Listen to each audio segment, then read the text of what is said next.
we have some breaking news. Denis Donaldson, the former senior Sinn Féin official Denis Donaldson has been found shot dead near Glenties in County Donegal. Mr Donaldson was the man... 3 weeks ago, the British agent and Sinn Féin official Denis Donaldson was found murdered in this remote cottage.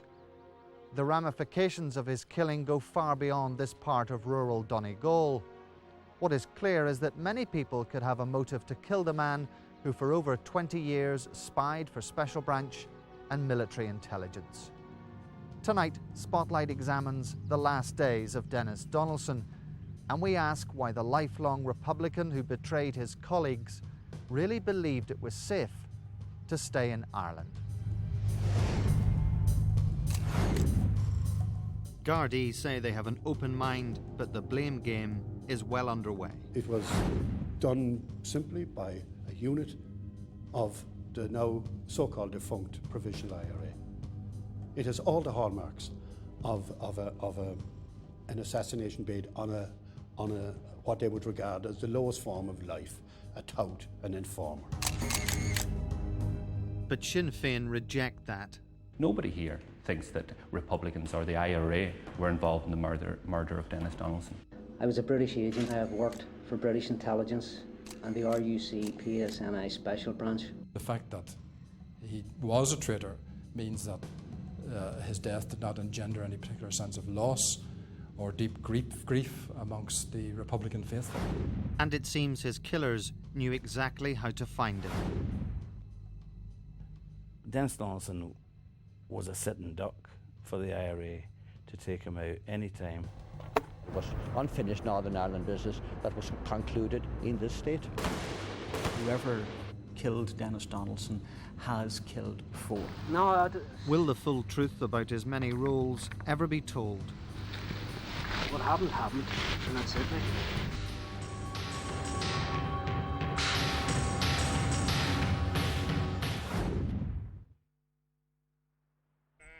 Glenties, West Donegal. For the last 3 months of his life, this was Denis Donaldson's home since his fall from grace last December. After he admitted to being a British spy for 20 years, he came here to this pre-famine cottage on a single-track road. It was a Spartan lifestyle. With no running water or electricity, it was a world away from the life he used to lead. Steeped in republicanism, he was Gerry Adams' eyes and ears at Stormont.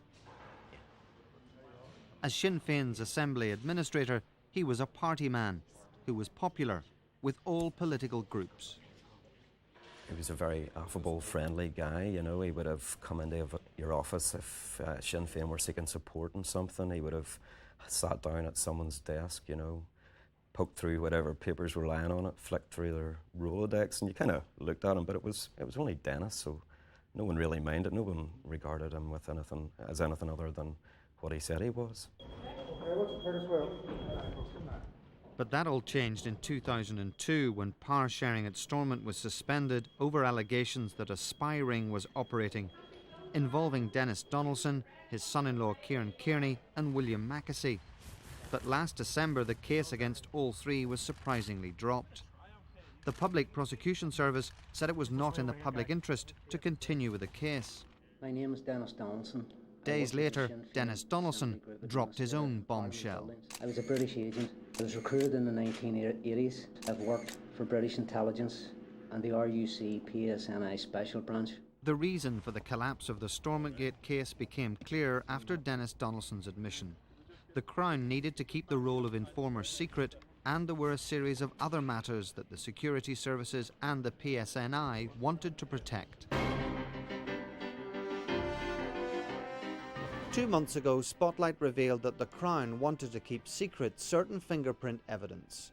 One source told us that the fingerprints of a special branch officer and the fingerprints of another informer were found on the Stormont Gate documents that were discovered at Denis Donaldson's house. So rather than reveal secret special branch operations or the identity of informers, the PSNI then asked for the case to be dropped. Hours after his televised confession, Denis Donaldson disappeared. Normally, police informers are offered protection by the state. If Denis Donaldson was offered a new life, it appears he rejected it. He knew his betrayal had harmed Republicans, but Republicans said they wouldn't harm him. Can he return to Belfast? He can do whatever he wants, frankly, and that's something that he has to work out. Whether he will return to Belfast or not is something that only he can answer. I mean, we shouldn't be naive. This is, in Republican and nationalist terms, well, even in Irish terms, to be an informer is pretty bad stuff, you know. I mean, 15 or 20 years ago, he may have lost his life. That's true. So is he safe to return to Belfast? Absolutely, he is. There is no, he has no fear from Republicans. Despite Jerry Kelly's reassurances, Denis Donaldson stayed away from Belfast and he headed for familiar territory.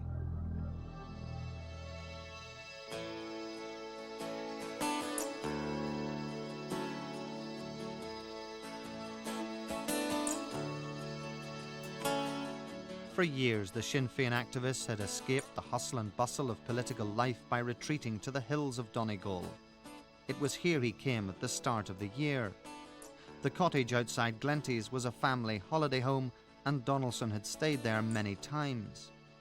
Alone with few home comforts, this was to be his new life.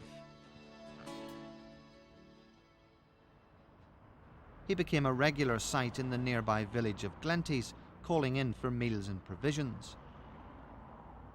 And he occasionally came here to buy fuel. He just came in to buy a bag of coal and came in and just paid for it. He's very quiet, didn't say very much, and just paid for his coal and left again. Didn't hear anybody talking about him or anything. Just knew that that's who he was. Whatever he had done, didn't matter. He was just a customer coming in. We're very used to lots of people from Northern Ireland coming in here on a weekly basis, weekend. Many Northern Ireland people have holiday homes here, so it's nothing unusual to have people from Northern Ireland living around, and no one pays much attention as to who they are.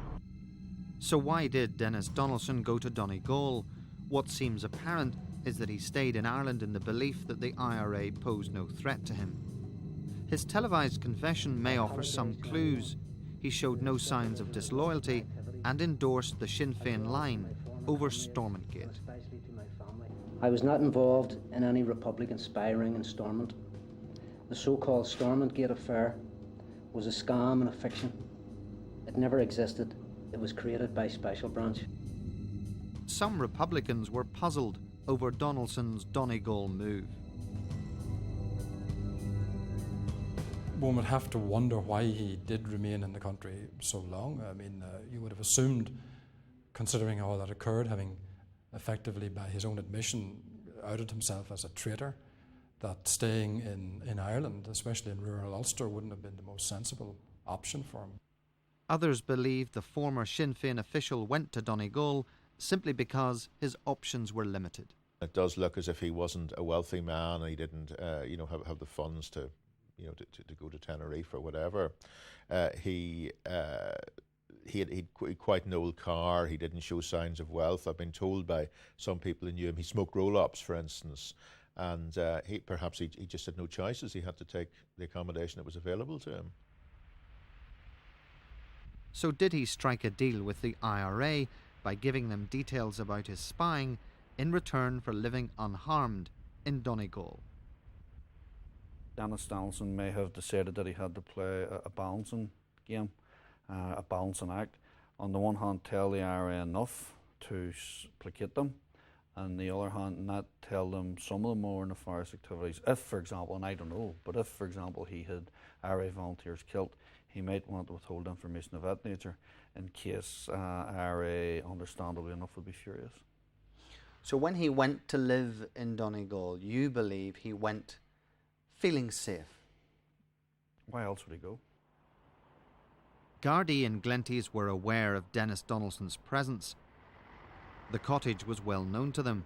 Spotlight has discovered that it was searched in 2002 during the Stormont Gate inquiry.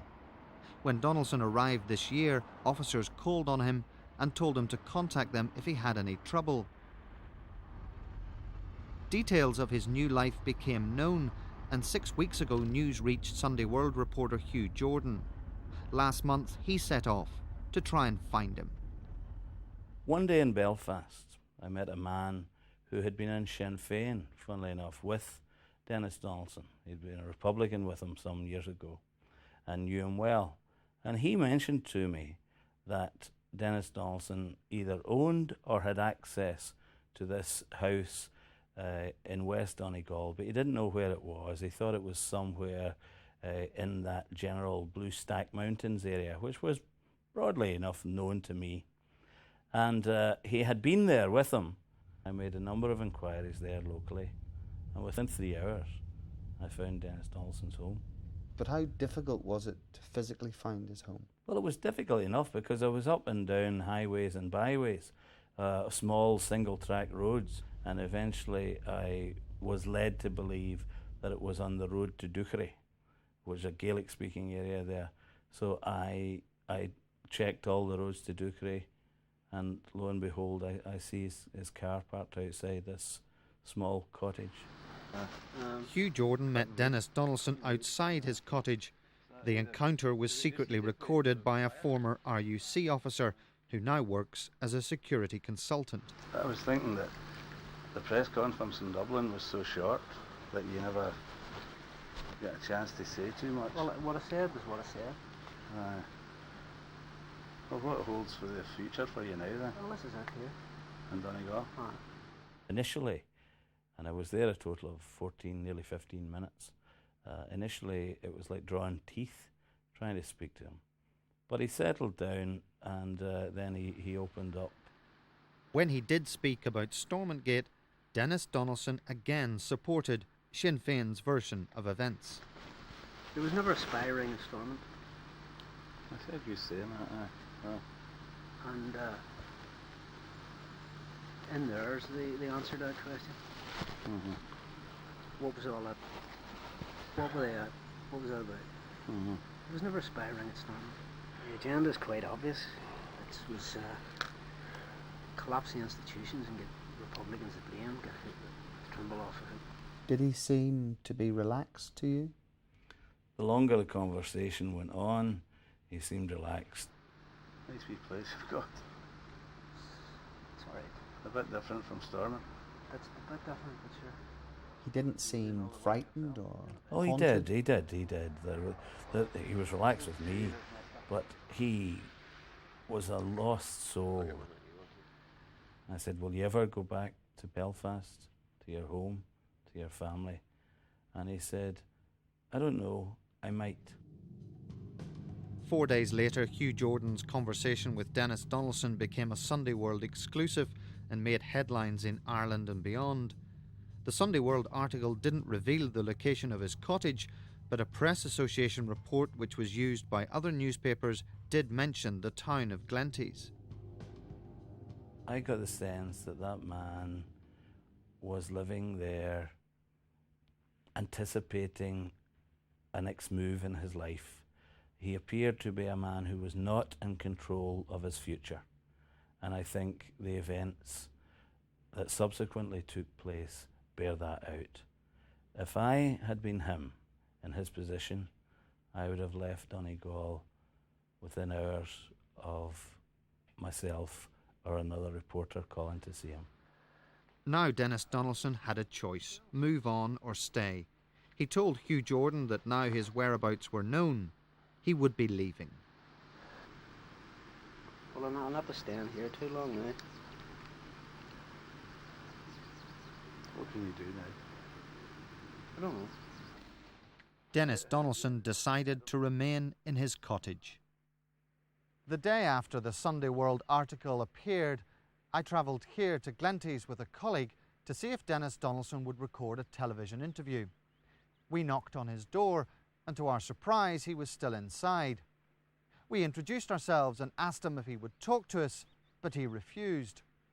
So we placed our business cards at his door and then left. Denis Donaldson's decision to stay in Donegal would cost him dear. Spotlight's been able to piece together the final days of his life. He spent Sunday, April the 2nd in the company of his wife. She was collected by family members and returned to Belfast that evening.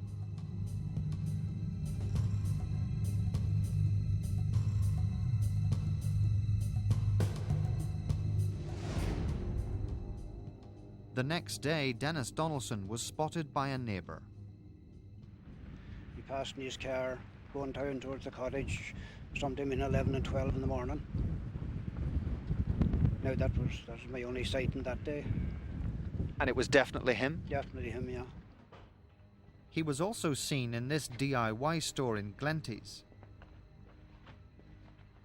He just came in to talk to Connie in the yard here about something. Just came in and walked up the back of the shop and spoke to Connie and came back out again. There were no further sightings until later in the day when Denis Donaldson drove into Glenties to get something to eat around 6 o'clock. This is where he went, Nighthawk's Carryout and Cafe in the main street. He had a meal and then returned home. At around 8:30 p.m, a census collector called at his door. He invited him in and the pair chatted for around 45 minutes. Before the collector left, he gave Denis Donaldson a form that had to be filled in. Donaldson hinted that he was going away and might not be around when the collector would return, so he took the man's mobile phone number to arrange collection at another time. At some stage over the next few hours, Denis Donaldson received other visitors. As he slept, his killer approached the cottage along the single track.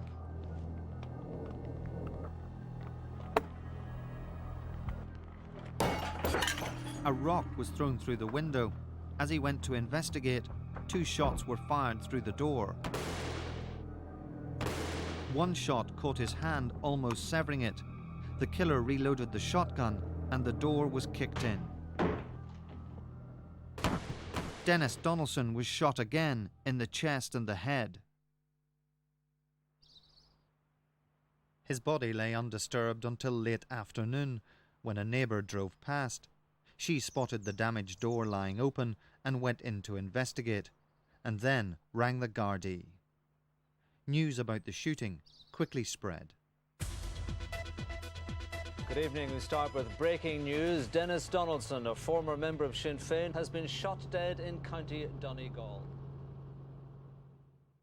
Inevitably, the behaviour of the Sunday World came under media scrutiny, and its expose dominated the airwaves. I think this was a bit of a coup for your paper, and you just didn't really think the consequences for this poor man. He was hunted by you, and now he's been hunted by the IRA. I think it's comical that they're trying to lay the blame at the foot of the Sunday World. Why would you locate where that man was staying? You are as bad as anybody who shot him for singling them out. There are thousands, literally thousands, of whitewashed cottages, and there was nothing apart from us saying that it was in Donegal to pinpoint the location of the area or the exact spot where he was living. What of those who argue that your article set Denis Donaldson up for murder? Well, it did not, you know. But my story had nothing whatsoever to do with the murder of Denis Donaldson, and we were not responsible for setting him up for murder. The people who are responsible for Denis Donaldson's murder are the people who went there, sought him out and pulled the trigger and ended his life. No one else. Journalist Hugh Jordan was not the only person put under the spotlight. Media attention focused on the man he took with him to Donegal. The Sunday World had hired a former RUC officer who now works as a security consultant. I engaged the services of this fella specifically to take the film for me. Nothing else. He didn't even know where he was. I'm sure he'd never been in Donegal in his life before. He had no local knowledge. The person with the local knowledge and the ability to track down Denis Donaldson locally was me. As the Gardai launched their murder investigation, there was little to go on. At this stage, I'm keeping an open mind on the inquiry and following all avenues. And at this stage, I cannot say the motive for this crime. Is there any positive or definite leads to the investigation? At this stage, no. We're just the body has just left the scene, and we're carrying out a more detailed examination of the scene. We've had search teams out since 7:30 this morning, trying to collect all of the evidence. Denis Donaldson's killer used a shotgun, a weapon not normally associated with terrorist attacks. Its use has made the murder hunt particularly difficult. Forensically, it makes it impossible. It's not like any other bullet, if it's located in a body or out of woodwork, or it can be what they call the markings on it, can be ballistically proven to be fired from a certain weapon. But not with a shotgun, of course. It's maybe 120 lead pellets, and they're of absolute worthless for identification purposes. So if you wanted to throw detectives off the trail, you would use a shotgun? Absolutely, yes. Absolutely. But Denis Donaldson's killer may have made one mistake by leaving spent cartridges at the scene. I think that they left behind very, very vital evidence. And certainly I wouldn't have expected a professional hit team to do that. And I think it happened as a result, possibly in a moment of panic, and possibly this pump action. If a pump action shotgun was used, the shells would have ejected at speed, and in the darkness they would have been difficult to locate. But it was a mistake, and it certainly gives good evidence.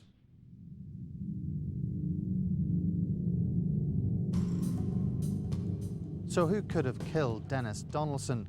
Initially, the finger of suspicion was pointed in the direction of the Provisional IRA, the group most damaged by Denis Donaldson's 20-year spying campaign. But within hours of his death becoming public, the IRA issued a statement saying no one from that organisation was involved.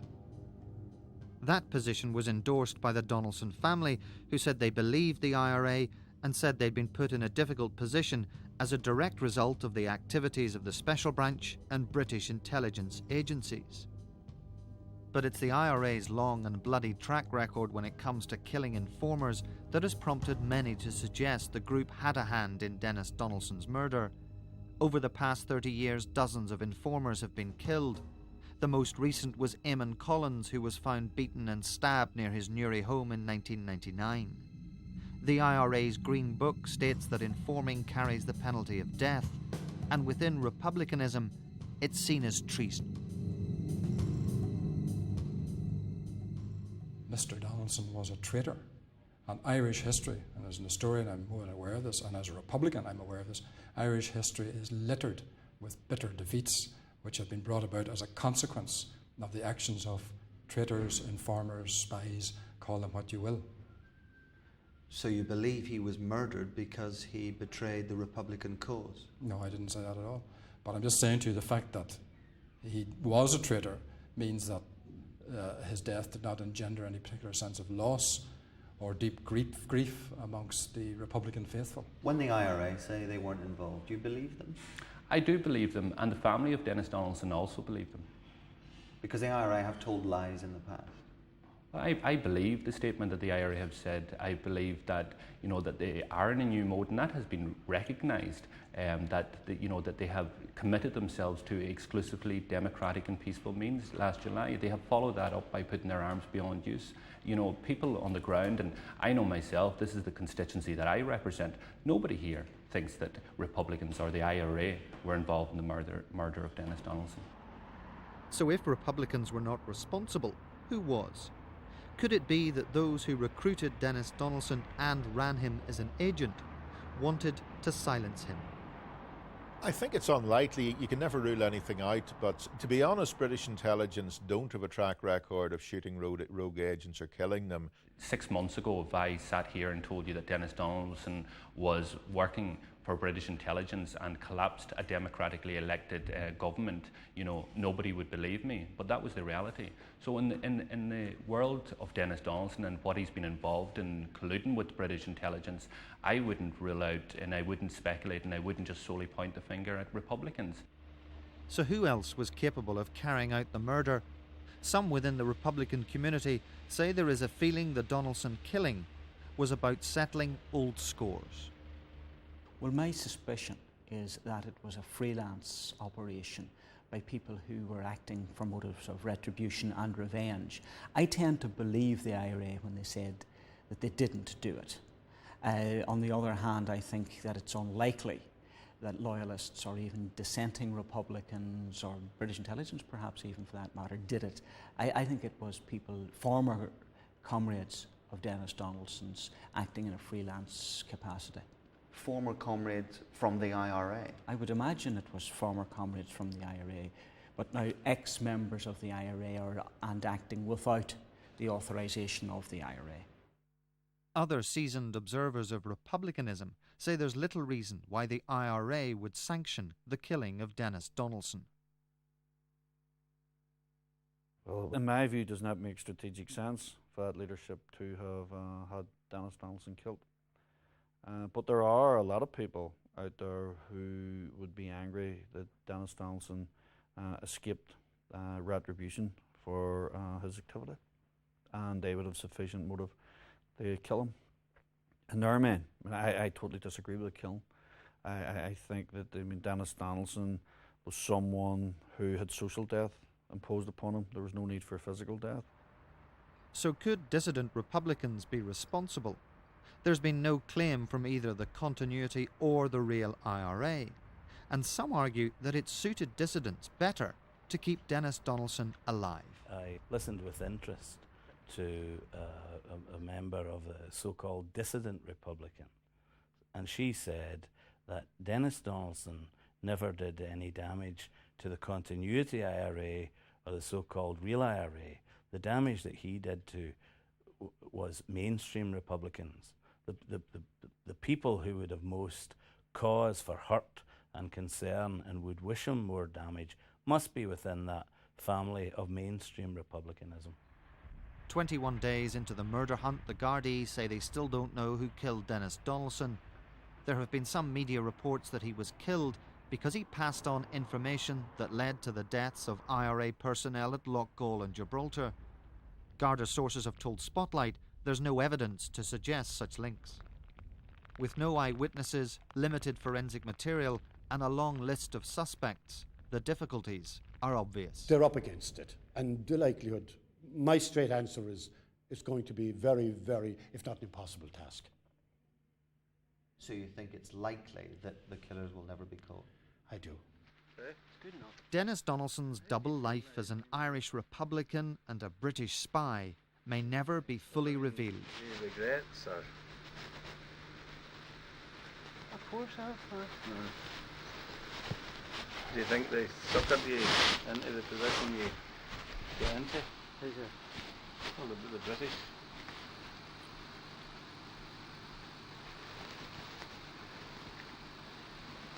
No,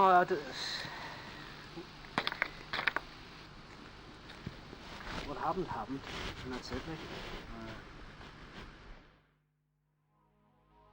In life, Denis Donaldson played many roles: IRA man, Sinn Fein official and British agent. His part in Stormontgate saw the collapse of a government and threw politics here into turmoil. Ironically, his death has had a similar effect by placing an already fractured political process under greater pressure. When Denis Donaldson was murdered, he took many secrets with him and left dozens of unanswered questions. The most puzzling is perhaps the most important. Who arrived in the Donegal darkness to end his life? And why did they come?